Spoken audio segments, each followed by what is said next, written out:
Hey, welcome to a quiet corner of the internet. If you're carrying something really heavy right now and you can't talk about it but you don't want to be alone, I'm here for you. I'm gonna read you some stories while you hold yourself a little tighter, rest, and breathe.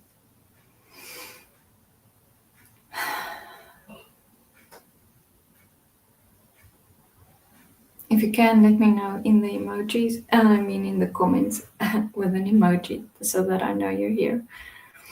Last week I told a story about my mom and a very human moment that I witnessed, something very beautiful that I witnessed. And I forgot to invite anyone who has a story like that to share it with me in the comments. So this week I have another story, something nice that I saw. So um, I don't know how long they've been together, but my neighbor is living next door to me,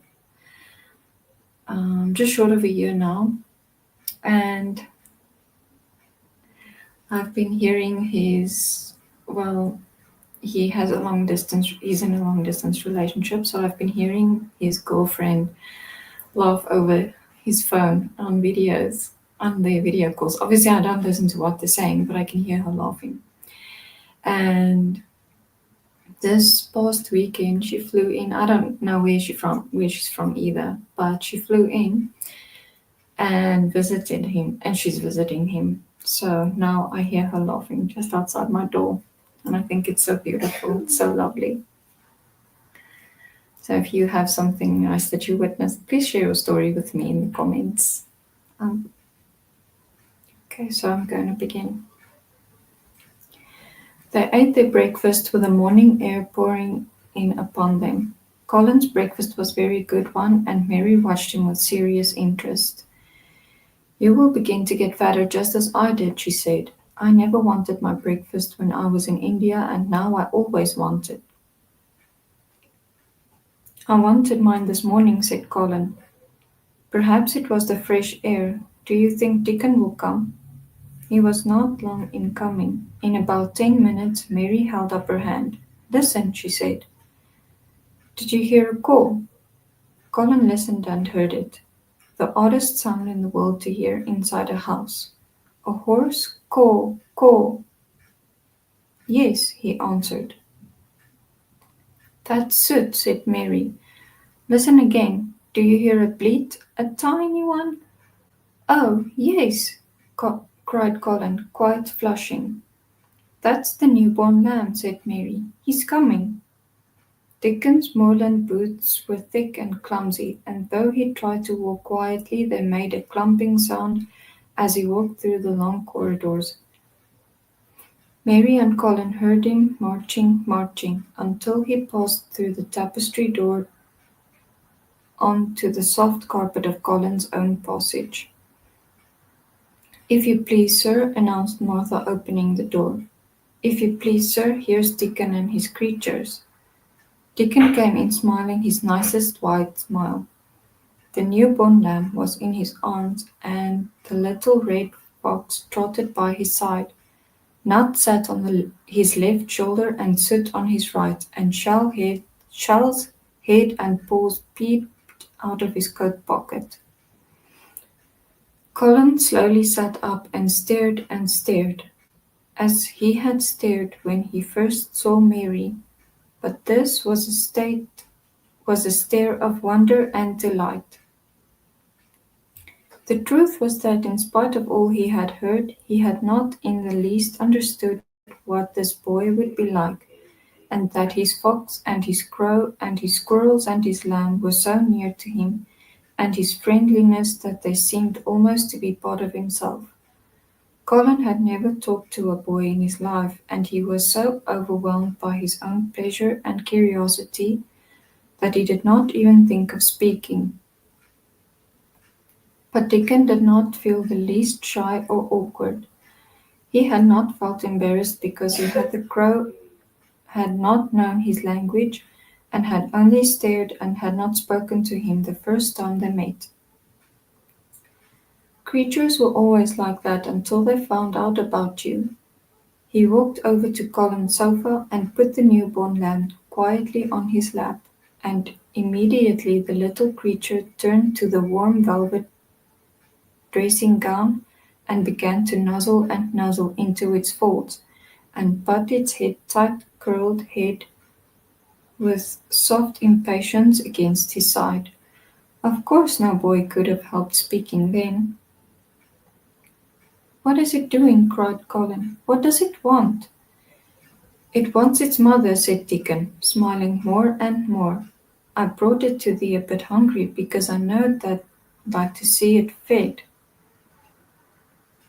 He knelt down by the sofa and took a feeding bottle from his pocket. "Come on, little one," he said, turning the small woolly white head with a gentle brown hand. "This is what thou's after. They'll get more out of this than they will out of silk velvet coats. There now," and he pushed the rubber tip of the bottle into the nuzzling mouth, and the lamb began to suck it with ravenous ecstasy. After that there was no wondering what to say. By the time the lamb fell asleep, questions poured forth and Dickon answered them all. He told them how he had found the lamb just as the sun was rising 3 mornings ago. He had been standing on the moor listening to a skylark and watching him swing higher and higher into the sky until he was only a speck in the heights of blue. I'd almost lost him but for his song, and I was wondering how a chap could hear it when it seemed as if he'd get out of the world in a minute. And just then I heard something else far off among the gorse bushes. It was a weak bleating, and I knowed it was a new lamb, and it was hungry, and I knowed it wouldn't be hungry if it hadn't lost its mother somehow. So I set off searching. Aye, I did have a look for it. I went in and out among the gorse bushes and round, and I always seemed to take the wrong turning. But at least I seed a bit a white by a rock on top the moor, and I climbed up and found the little one half dead with cold and clemmin'. While he talked, Soap flew solemnly in and out of the open window and caught remarks about the scenery, while Nut and Shell made excursions into the big trees outside, and ran up and down trunks and explored branches. Captain curled up near Dickon, who sat on the hearthrug from preference. They looked at the pictures in the gardening books, and Dickon knew all the flowers by their country names and knew exactly which ones were already growing in the secret garden. "I couldna say that their name," he said, pointing to one under which was written Aquilegia, "but as calls that a columbine, and that there one it's a snapdragon, and they both grow wild in hedges, but these is garden ones and they're bigger and grander. There's some big clumps of columbine on the garden. They'll look like a bed of blue and white butterflies fluttering when they're out." "I'm going to see them," cried Colin. "I'm going to see them." "Aye, that thou mun," said Mary quite seriously, "and thou munnot lose no time about it." Chapter 20 I Shall Live for Ever and Ever and Ever.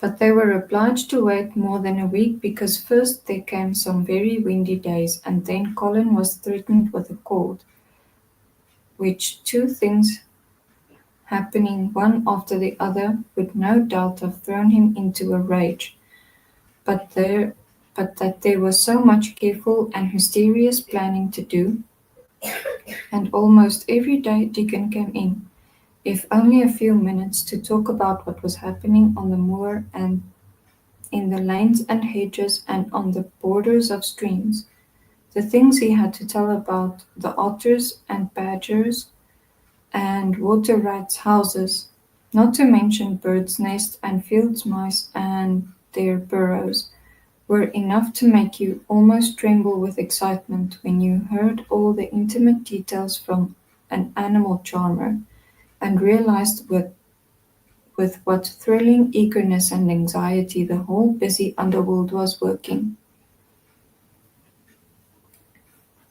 "They're the same as us," said Deacon, "only they have to build their homes every year, and it keeps 'em so busy they fair scuffle to get 'em done." The most absorbing thing, however, was the preparations to be made before Colin could be transported with sufficient secrecy to the garden. No one must see the chair carriage, and Dickon and Mary, after they turned a certain corner of the shrubbery, had entered upon the walk outside the ivied walls. As each day passed, Colin had become more and more fixed on his feeling that the mystery surrounding the garden was one of its greatest charms. Nothing must spoil that.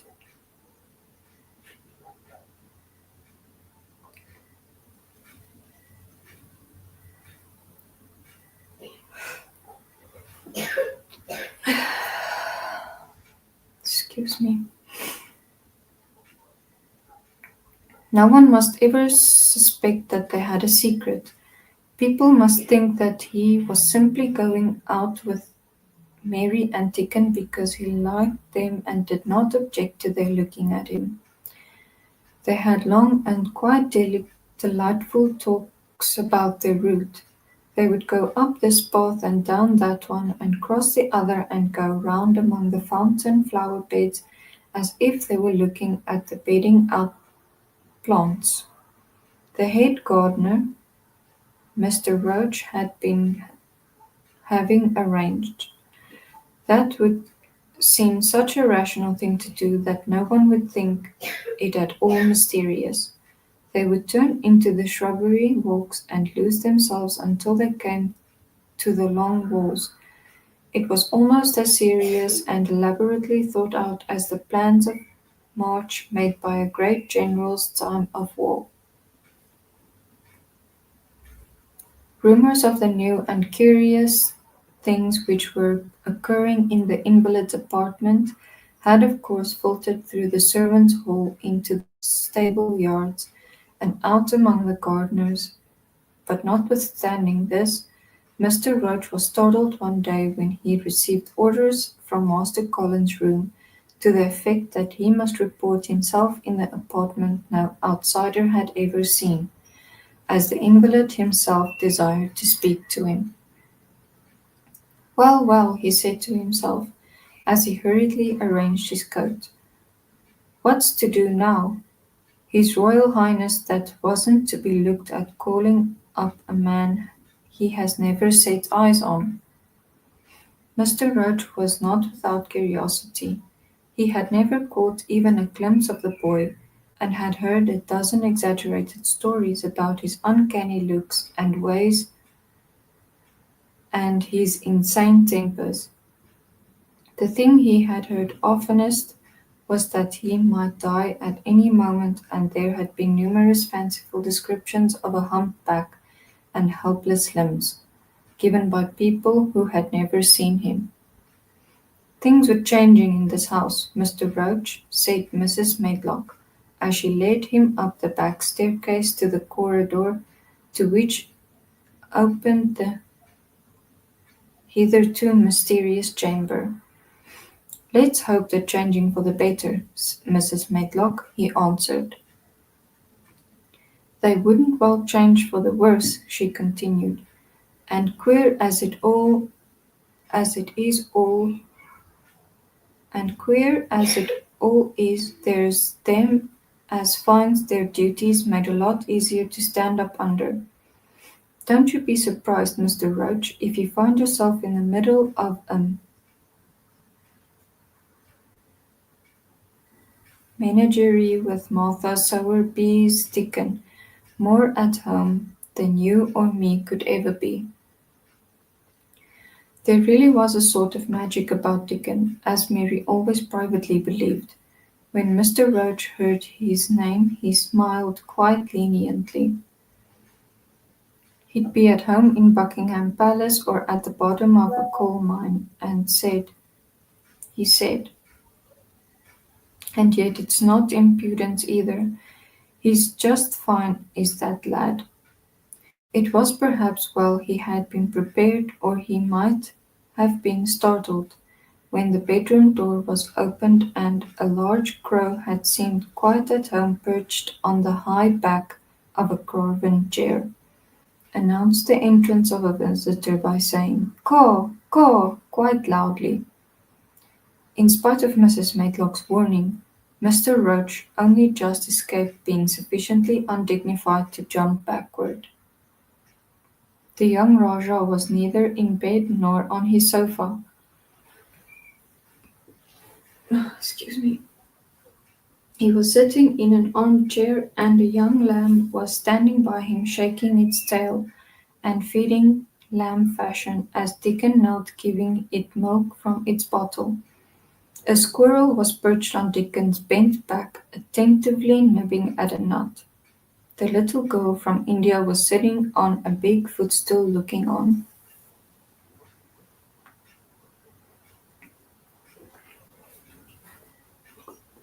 "Here is Mr. Roach, Master Colin," said Mrs. Matlock. The young Rajah turned and looked his servitor over. At least that was what he had gardener. At least that was what the head gardener felt happened. "Oh, you are Roach, are you?" he said. "I sent for you to give you some very important orders." "Very good, sir," answered Roach, wondering if he was to receive instructions to fell all the oaks in the park or to transform the orchards into water gardens.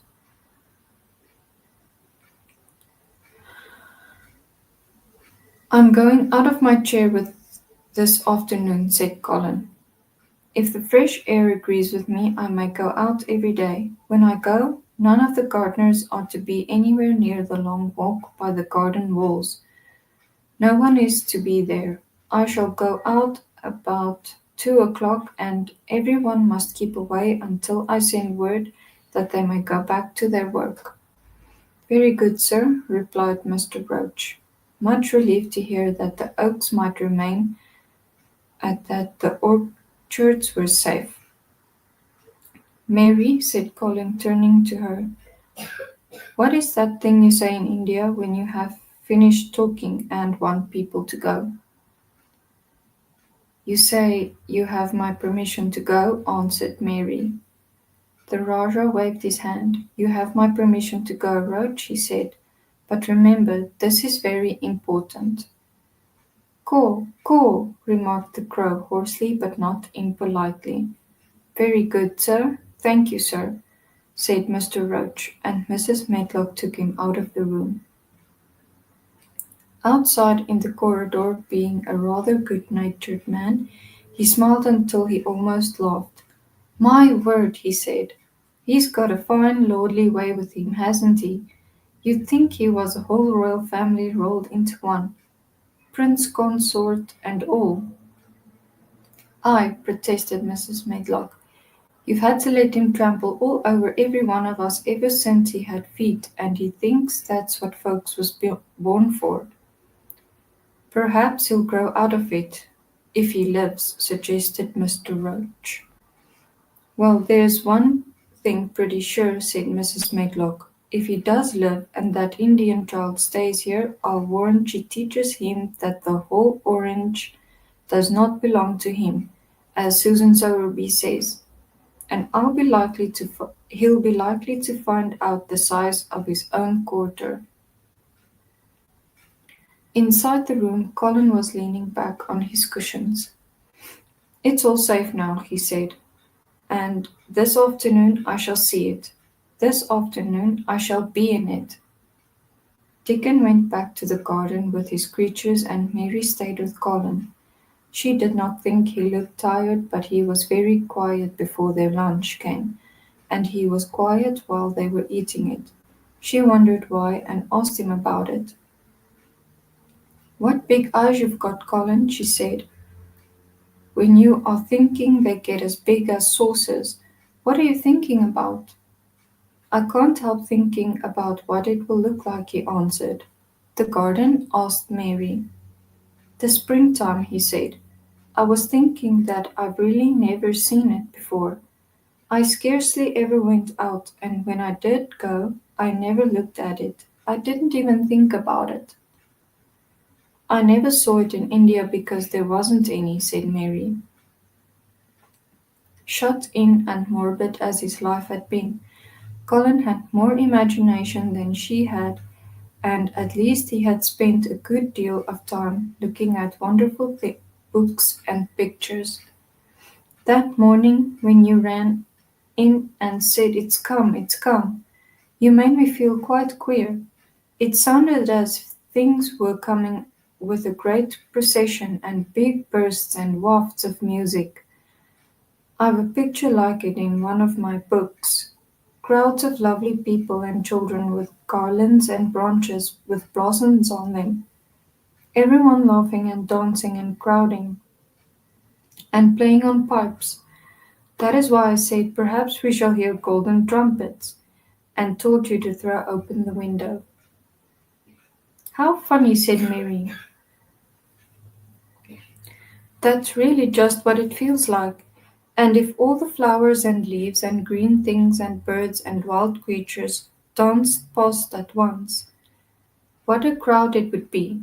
I'm sure they'd dance and sing and flute, and that would be the wafts of music.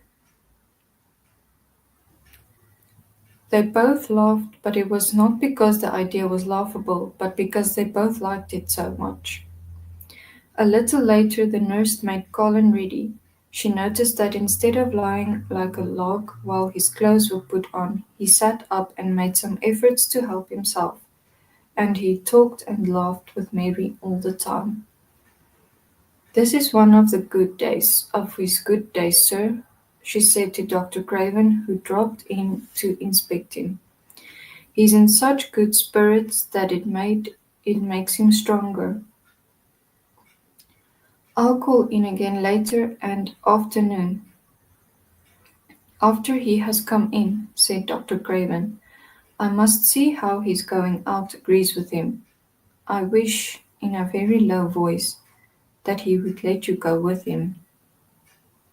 "I'd rather give up the case this moment, sir, than even stay while it's suggested," answered the nurse, with sudden firmness. "I hadn't really decided to suggest it," said the doctor with a slight nervousness. "We'll try the experiments. Dickon's a lad I trust with a newborn child. The strongest footman in the house carried Colin downstairs and put him in his wheelchair near which Dickon waited outside. After the manservant had arranged his rugs and cushions, the Rajah waved his hand to him and to the nurse. "You have my permission to go," he said, and they both disappeared quickly, and it must be confessed giggled when they were safely inside the house. Dickon began to push the wheelchair slowly and steadily. Mistress Mary walked beside it, and Colin leaned back and lifted his face to the sky. The arch of it looked very high, and the small snowy clouds seemed like white birds, floating on outspread wings below its crystal blueness. The wind swept in big soft breaths down from the moor, and it was strange with a wild, clear, scented sweetness. Colin kept lifting his thin chest to draw it in, and his big eyes looked as if they were listening, instead of his ears. "There are so many sounds of singing and humming and calling out," he said. "What is that scent the puffs of wind bring?" "It's gorse on the moor that's opening out," answered Dickon. "Aye, the bees are at it wonderful to-day." Not a human creature was to be caught sight of the paths they took.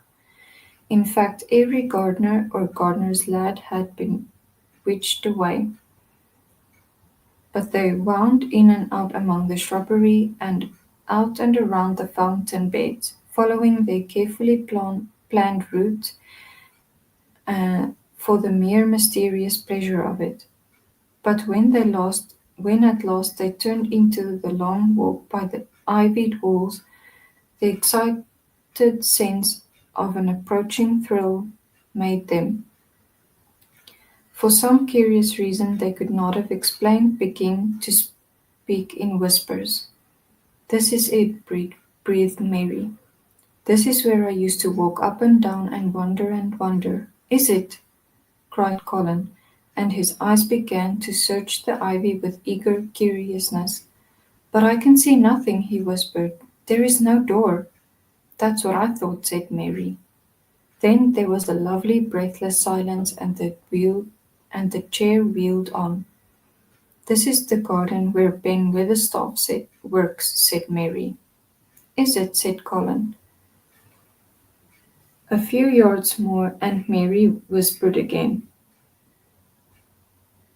"This is where the robin flew over the wall," she said. "Is it?" cried Colin. "Oh, I wish he'd come again." "And that," said Mary with solemn delight, pointing under the big lilac bush, "is where he perched on the little heap of earth and showed me the key." Then Colin sat up. "Where? Where? There?" he cried, and his eyes were as big as the wolf's in Red Riding Hood, when Red Riding Hood felt called upon to remark on them. Dickon stood still and the wheel chair stopped.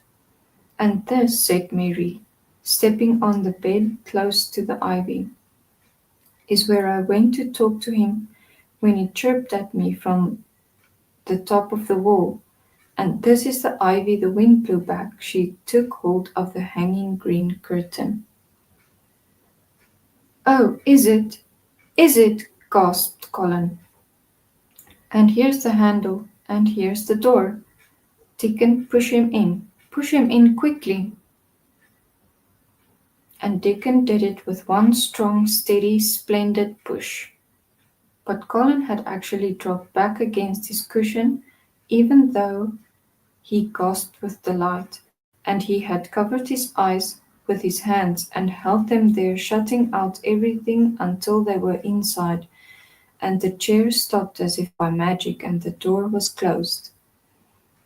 Not till then did he take them away, and look round and round and round, as Dickon and Mary had done, and over walls and earth and trees and swinging sprays and tendrils the fair green veil of tender little leaves had crept, and in the grass under the trees and the grey urns in the alcoves, and here and there everywhere where he touches splashes of gold and purple and white, and the trees were showing pink and snow above his head, and there were fluttering of wings and faint sweet pipes and humming and scents, and the sun fell warm upon his face like a hand with a lovely touch. And in wonder Mary and Dickon stood and stared at him. He looked so strange and different because of a pink glow of colour had actually crept all over him, ivory face and neck and hands and all. "I shall get well, I shall get well," he cried out. "Mary, Dickon, I shall get well, and I shall live for ever and ever and ever." Chapter 11. Ben with the Staff.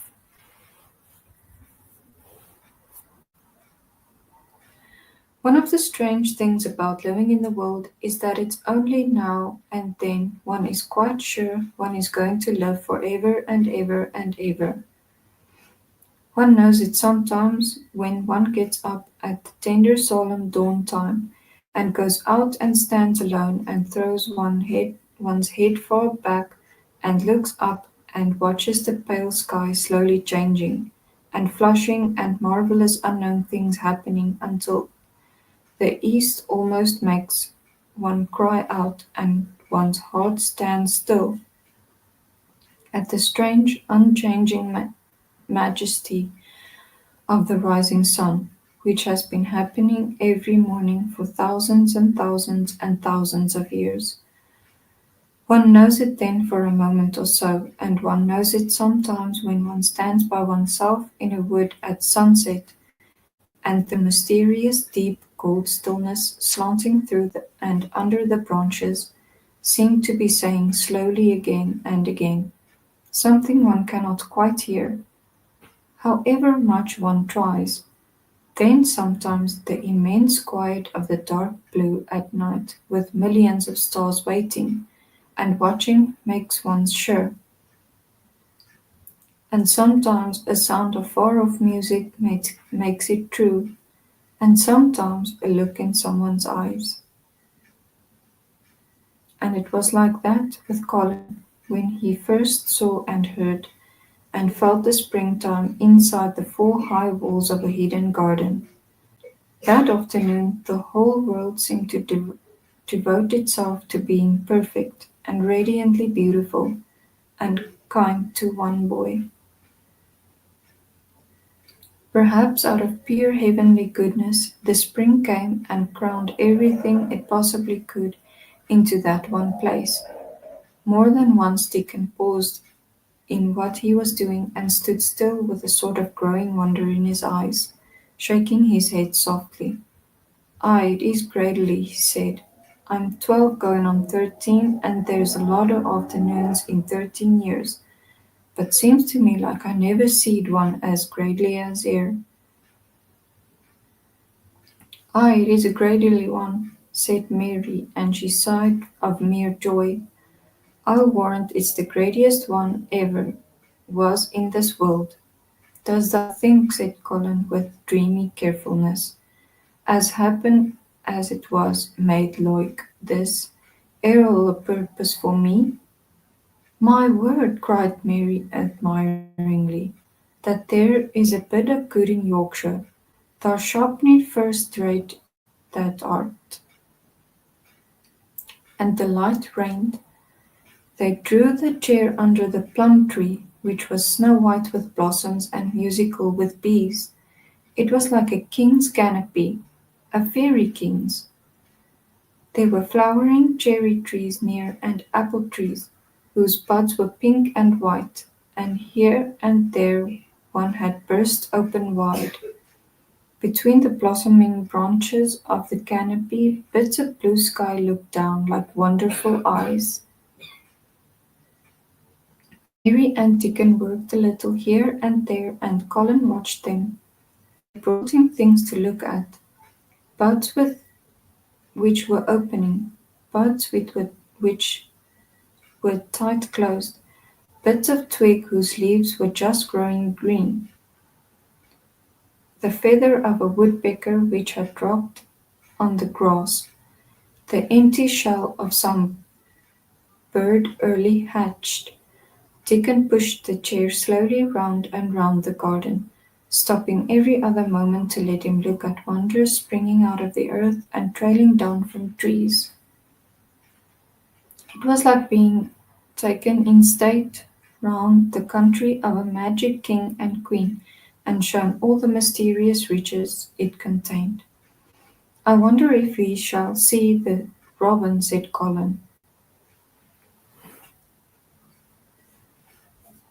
"They'll see him oftener now after a bit," answered Deacon. "With the eggs hatches out the little chap he'll keep 'em so busy it'll make his head swim. They'll see him flying backward and forward and carrying worms nigh as big as himself, and that much noise going on in the nest.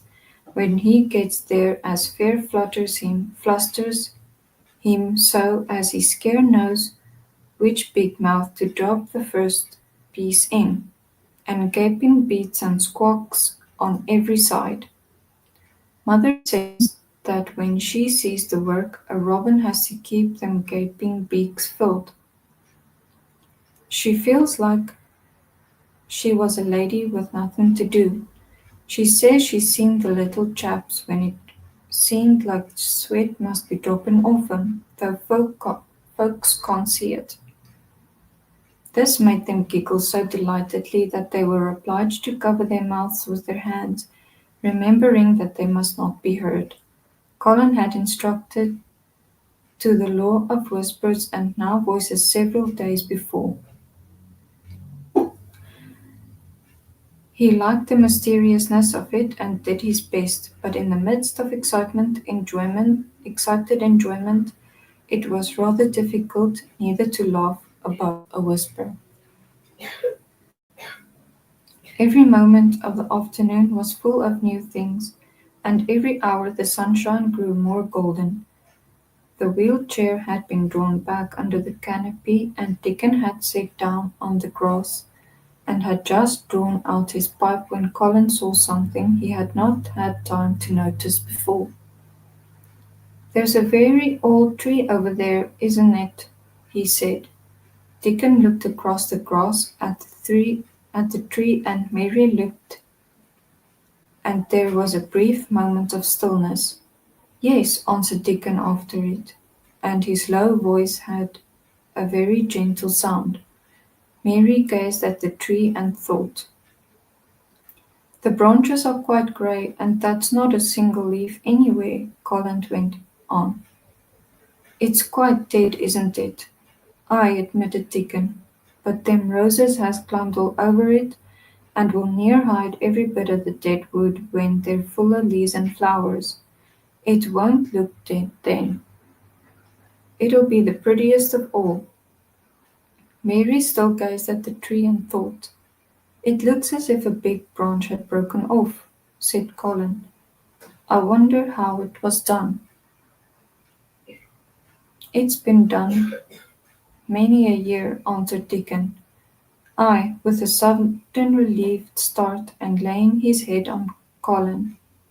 "Look at that robin, there he is. He's been foraging for his mate." Colin was almost too late, but he just caught sight of him, the flash of red-breasted bird with something in his beak. He darted through the greenness and into the close-grown corner and was out of sight. Colin leaned back on his cushion again, laughing a little.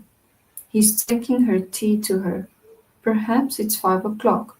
I think I'd like some tea myself." And so they were safe.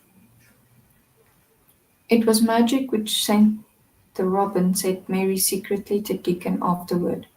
"I know it was magic," for both she and Dickon had been afraid Colin might ask something about the tree whose branch had broken off 10 years ago, and they had talked it over together with Dickon and stood and rubbed his head in a troubled way. "We mun look as if it wasn't no different from the other trees," he had said. "We couldn't never tell how it broke, poor lad. If he says anything about it, we mun. We mun try look cheerful." "Aye, that we mun," he answered Mary.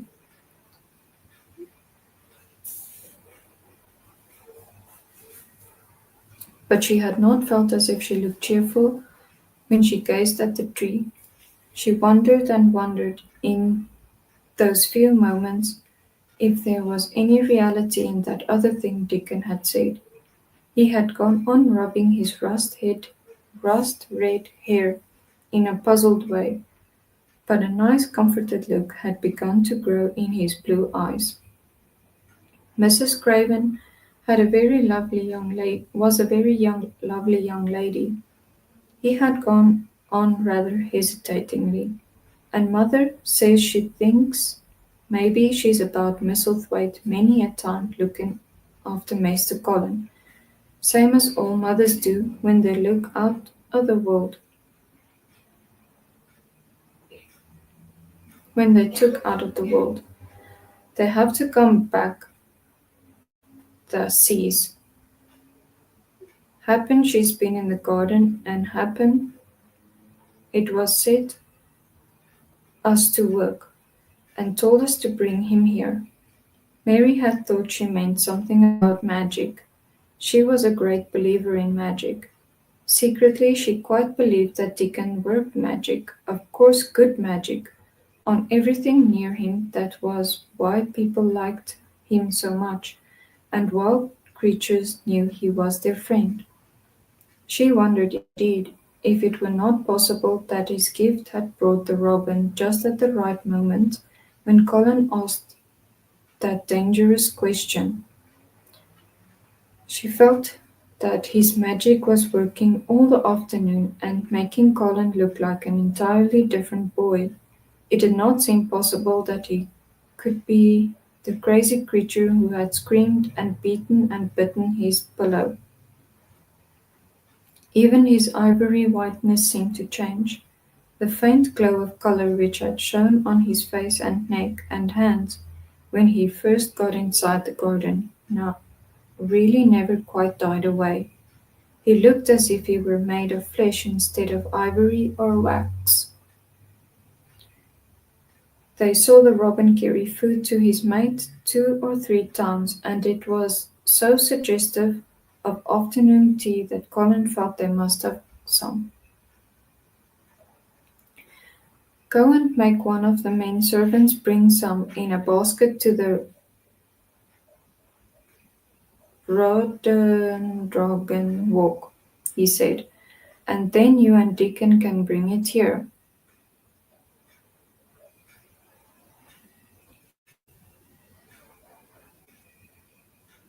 It was an agreeable idea, easily carried out, and when the white cloth was spread upon the grass with hot tea and buttered toast and crumpets, a delightfully hungry meal was eaten, and several birds on domestic errands paused to inquire what was going on, and were led into investigating crumbs with great activity.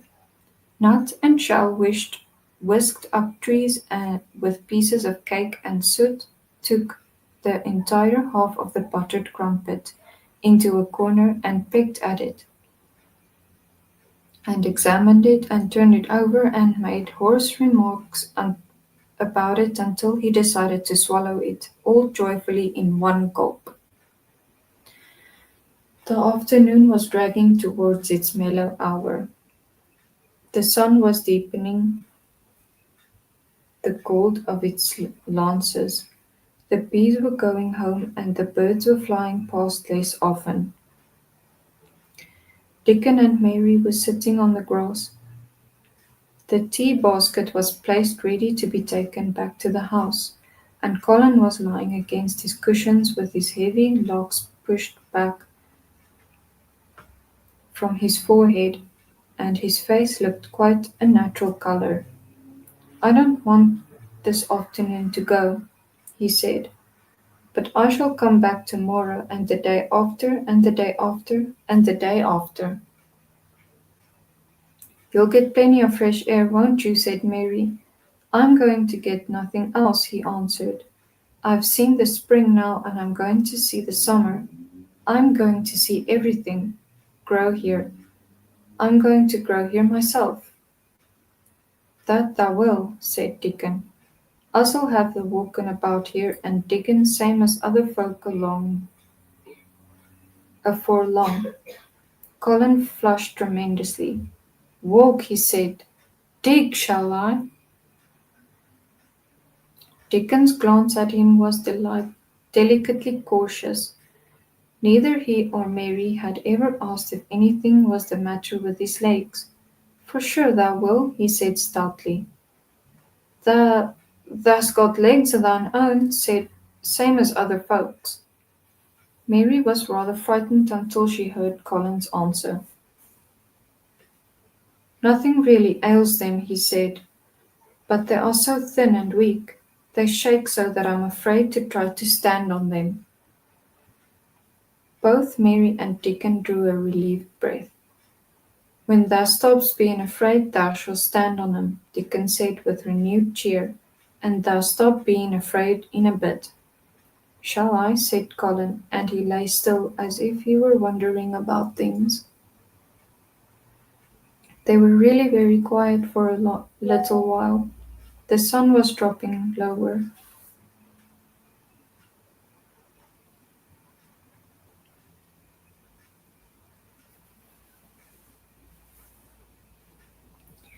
It was that hour when everything stilled itself, and they really had a busy and exciting afternoon. Colin looked as if he were resting luxuriously. Even the creatures had ceased moving about, and had drawn together and were resting near them. Soot had perched on a low branch and drawn up one leg, and dropped the grey film drowsily over his eyes. Mary privately thought that he looked as if he might snore in a minute. In the midst of his stillness, it was rather startling when Colin half lifted his head and exclaimed in a loud, suddenly alarmed whisper, "Who is that man?" Dickon and Mary scrambled to their feet. "Man!" they both cried in low, quick voices. Colin pointed to the high wall. "Look!" he whispered excitedly. "Just look!" Mary and Dickon wheeled about and looked. There was Ben Weatherstaff's indignant face glaring at them over the wall from atop of a ladder. He actually shook his fist at Mary. "If I wasn't a backholder and thou was a wench o' mine," he cried, "I'd give thee a hidin'." He mounted another step threateningly as if it were his energetic intention to jump down and deal with her. But as she came toward him, he evidently thought better of it and stood on the step of his ladder shaking his fist down at her. "I never thought much of thee," he harangued. "I couldna abide by thee the first time I set eyes on thee. A scrawny buttermilk-faced young besom, allus asking questions and poking in tha's nose where it wasna wanted. I never knowed tha's got so thick wi' me. If it hadna been for the robin, drat him." Ben Weatherstaff called out Mary, finding her breath. She stood below him and called to him with a sort of gasp. "Ben Weatherstaff, it was the robin who showed me the way." Then it did seem as if Ben really would scramble down on her side of the wall, he was so outraged. "Thy young bad un," he called down at her, "layin' in that badness on the robin. Not but what he's impident enow for anything. Him showin' the way in. Ay, thou young nowt." She could see his next words burst out because he was overpowered by curiosity. "However in this world did thou get in?" "It was the robin who showed me the way," she protested obstinately. "He didn't know he was doing, but he did it." "But I can't tell you from here while you're shaking your fist at me." He stopped shaking his fist very suddenly at that very moment, and his jaw actually dropped as he stared over her head at something he saw coming over the grass toward him. At the first sound of his torrent of words, Colin had been so surprised that he had only sat up and listened as if he were spellbound. But in the midst of it he had recovered himself and beckoned imperiously to Dickon. "Wheel me over there," he commanded. "Wheel me quite close and stop right in front of him." And this, if you please, this was what Ben Weatherstaff beheld, and which made his jaw drop. A wheeled chair with luxurious cushions and robes, which came toward him looking rather like some sort of state coach because a young Rajah leaned back in it with royal command in his great black-rimmed eyes, and a thin white hand extended heartily toward him. And it stopped right under Ben Weatherstaff's nose. It was really no wonder his mouth dropped open. "Do you know who I am?" demanded the Rajah. How Ben Weatherstaff stared! His red old eyes fixed themselves on what was before him as if he were seeing a ghost. He gazed and gulped a lump down in his throat and did not say a word. "Do you know who I am?" demanded Colin, still more imperiously. "Answer!" Ben Weatherstaff put his gnarled hand up and pressed it over his eyes and over his forehead, and then he did answer in a queer, shaky voice. "Who thou art," he said. "Ay, that I do, with thy mother's eyes staring at me out of thy face. Lord knows how thou come here.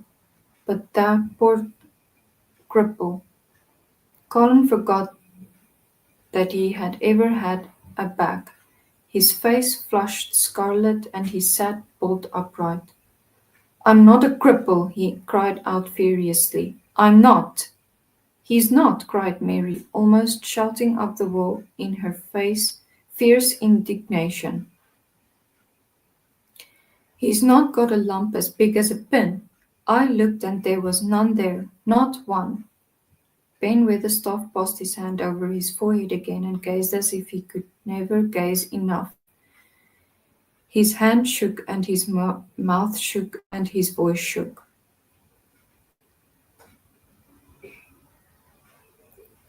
He was an ignorant old man and a tactless old man, and he could only remember the things he had heard.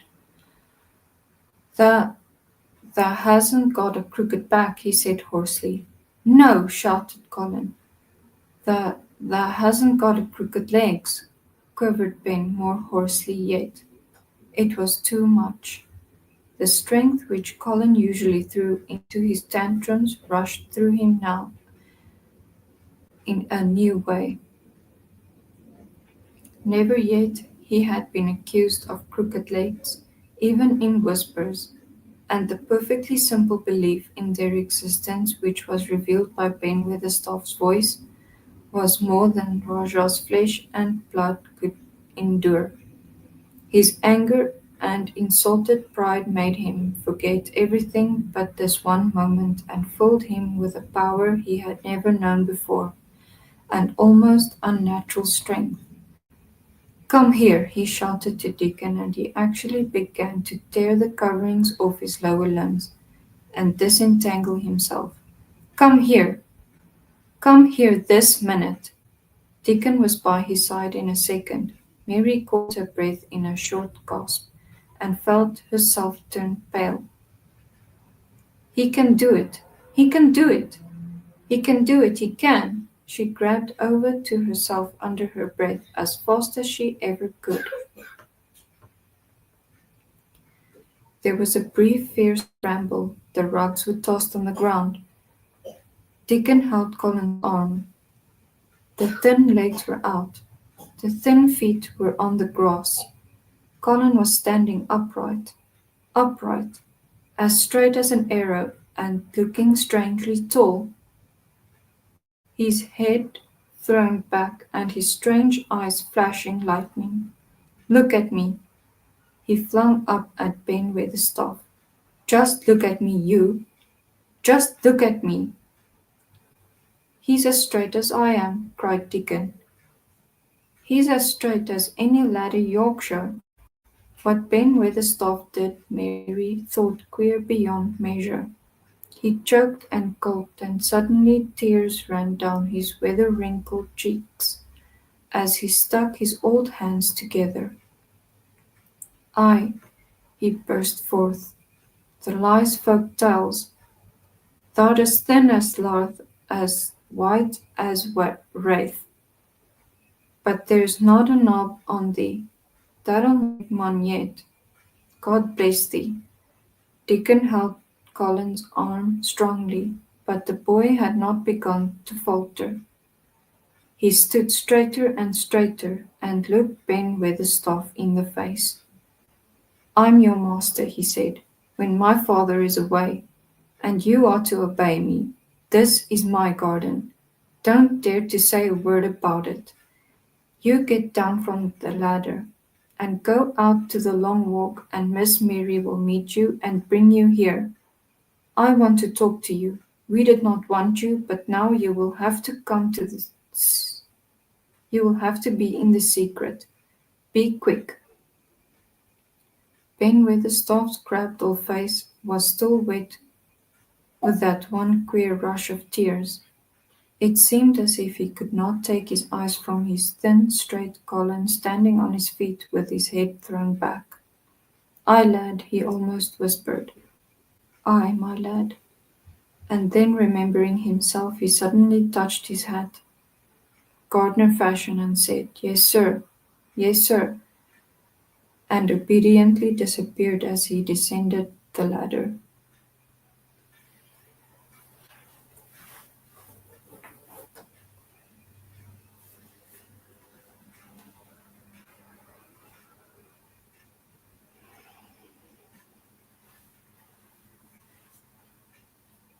Chapter 12. When the sunset went down. When his head was out of sight, Colin turned to Mary. "Go and meet him," he said, and Mary flew across the grass to the door under the ivy. Dickon was watching him with sharp eyes. There were scarlet spots on his cheeks and he looked amazing, but he showed no signs of falling. "I can stand," he said, and his head was still held up, and he said it quite grandly.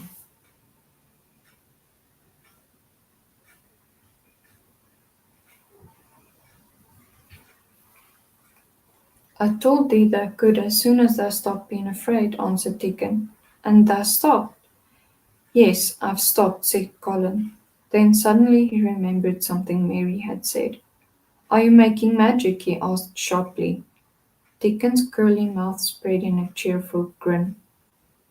"Thou's doing magic thysel," he said. "It's the same magic as made these there work out of the earth," and he touched with his thick boot a clump of squashes on the grass. Colin looked down at him.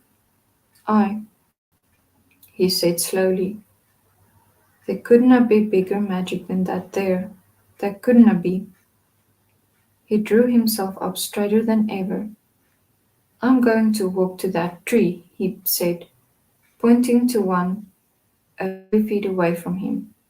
"I'm going to standing when Ben with the staff comes here. I can rest against the tree if I like. When I want to sit down, I will sit down, but not before. Bring a rug from the chair." He walked to the tree and though Dickon held his arm, he was wonderfully steady. When he stood against the tree trunk he was not too plain that he supported himself against it, and he still held himself so straight that he looked tall. When Ben Weatherstaff came through the door in the wall, she saw him standing there, and he heard Mary muttering something under her breath. "What art saying?" he asked rather testily, because he did not want his attention distracted from the long thin straight boy figure and proud face. But she did not tell him. What he was saying was this: "You can do it. You can do it. I told you you could. You can do it. You can do it. You can." She was saying it to Colin because she wanted to make magic and keep him on his feet, looking like that. She could not bear that he should give in before Ben with the staff. He did not give in. She was uplifted by a sudden feeling that he looked quite beautiful in spite of his thinness. He fixed his eyes on Ben Weatherstaff in his funny, imperious way. "Look at me," he commanded.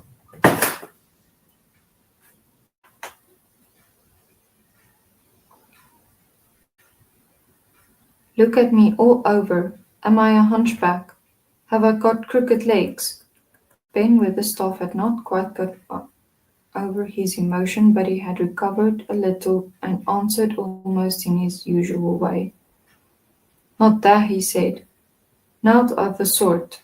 What's thou been doing with thysel, hiding out o' sight and letting folk think thou was crippled and half-witted?" "Half-witted?" said Colin angrily. "Who thought that?" "Lots of fools," said Ben. "The world's full o' jackasses braying and they never bray nought but lies.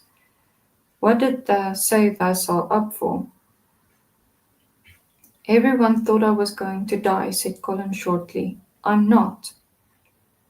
But he said it with such decision Ben Weatherstaff looked him over, up and down, down and up. That die, he said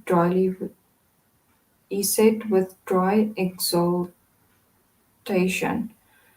Not of the sort that's got too much pluck in thee. When I seed thee put thy legs on the ground in such a hurry, I know that was all right. Sit thee down on the rug by the young master and give me thy orders.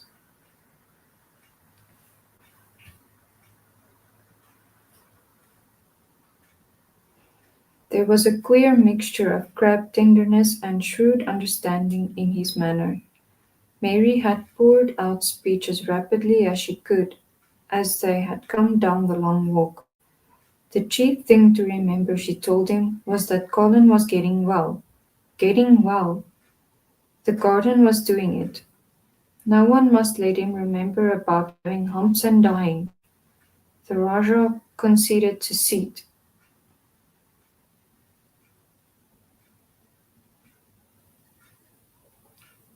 himself on a rug under the tree. What work would you do in the garden with the staff? He inquired. Anything I'm told to, answered old Ben. I'm kept on by favour because she liked me. She? Said Colin. Thy mother, answered Ben with the staff. My mother, said Colin when he looked about him quietly. This was her garden, wasn't it? Aye, it was that. And Ben with the staff looked about him too. She were main fond of it. It is my garden now. I am fond of it. I shall come here every day, announced Colin. But it is to be a secret. My orders are that no one is to know that we come here. Dickon and my cousin have worked to make it come alive. I shall send for you sometimes to help, but you must come when no one can see you. Ben Weatherstaff's face twisted itself in a dry old smile. I've come here before when no one saw me, he said. What? Exclaimed Colin. When? The last time I was here, rubbing his chin and looking round, he was about 2 years ago. But no one has been in it for 10 years, cried Colin. There was no door. I'm no one, said Ben dryly, and I didn't come through the door. I came over the wall.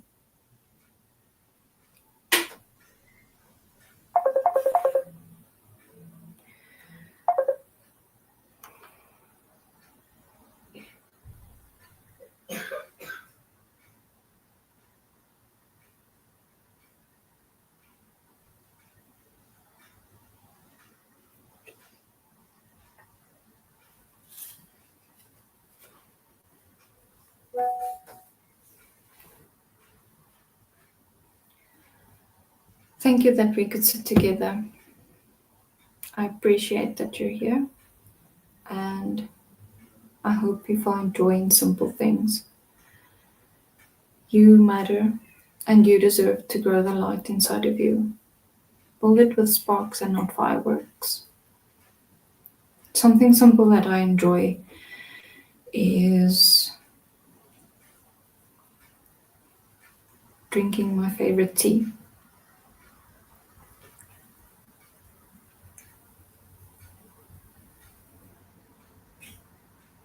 If you need me again, I'll be back soon.